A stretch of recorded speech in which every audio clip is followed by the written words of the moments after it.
All right, welcome to the Comic Book Shop of Doom. I'm your host, and this is the nightly news for Sunday, June 7th, 2020. Please, if you're under 13, get your parents' permission to watch this video. If anything, get your parents to watch this video with you, and then ask them questions on anything you don't understand, and they can explain it to you. This video is not for children. I do not need a COPA fine of $40,000 from YouTube or the government. Okay, let's get into all your daily comic book, wrestling, and movie news. Okay, RIP to Kurt Thomas. He was the Olympic gymnast that was in the movie Gymkata in 1985. He passed away as of results from reoccurring problems. He had a stroke recently. He was 64. And Gymkata, I saw that at the movie theater when that came out in 1985. And that was a movie that MGM released, and then the next year Ted Turner bought the company and kept their library, and then he sold the company. So that movie always got heavy rotation and play on TBS, and all through the 80s and 90s you could see it all over the place on TBS. And I think that was the only movie he did. He may have done one or two others, but right when I saw the name, I knew who the guy was. So if you haven't seen it, look up the movie Gymkata. It's Gymkata. It's a B movie, but it's a decent B movie.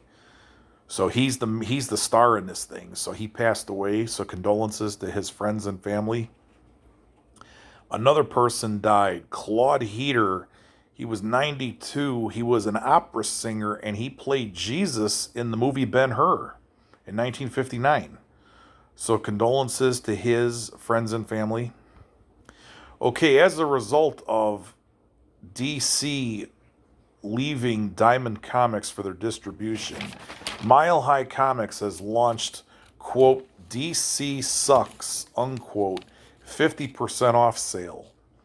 So this is one of the problems now with all the retailers are mad that Lunar and at UCS are... they're basically retailers that branched off into mail order. And now they're distributors, and some of these shops are saying they're getting favorite terms over other comic book shops. So this is causing some controversy in the business. So you're going to see a lot of infighting until this stuff levels out. Marvel Comics is liquidating 32 omnibuses to comic book stores. So there's the really thick issues, like the trade paperbacks. So look into that if you're interested in getting some classic stories cheap. Okay, UCS Distribution, one of the new distributors besides Lunar. Okay, UCS is also selling back stock of Marvel, Image, Dark Horse, Dynamite, and other publishers. So in other words, all of their old books they had in their shops, they're getting rid of. I don't know much about these guys. I know by us in the Chicago area, Lunar is our distributor. They're based out of Indiana. And UCS is, I think, Midtown Comics in New York.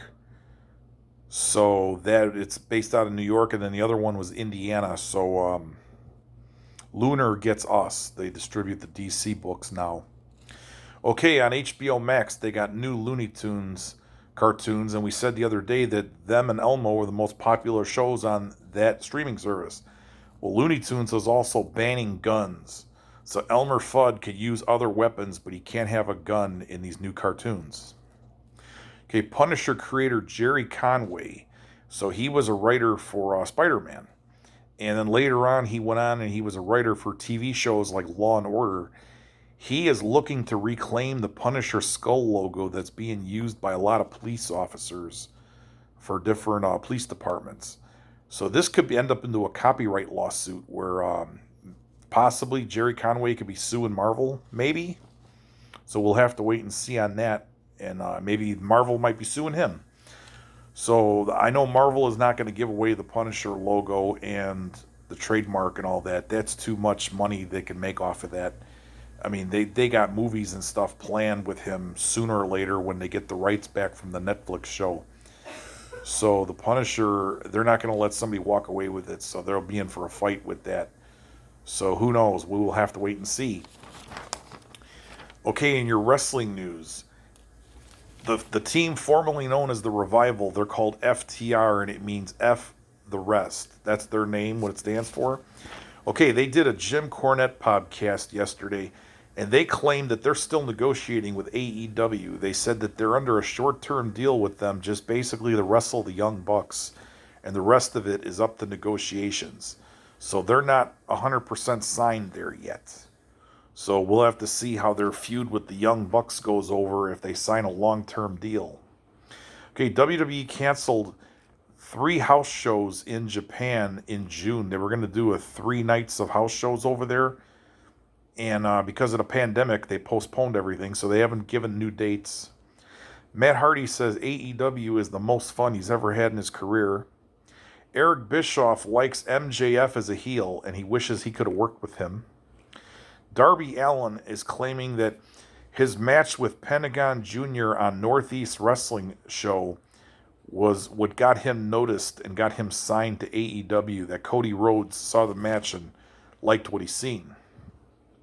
Okay, NWA champion Nick Aldis, a.k.a. Magnus, he wants a feud with Joe Henning, a.k.a. Curtis Axel. They trained together in Harley Race's camp years ago when they were friends, so he thinks that'd be a good match against Joe Henning. Mustafa Ali is mad that he's not on WWE TV since December. So his last match was him and Shorty G losing to the Revival in December. Okay, Ryback says the reason why Zack Ryder never got pushed in WWE is because he never stood up for himself and went up there and pitched and moaned and screamed about getting a push. So he says he kind of let everything go. And then our final piece of news, Eric Rowan, a.k.a. his new name is Eric Redbeard. He is making noise that he wants to join AEW, and why wouldn't he? His friend Brody Lee, a.k.a.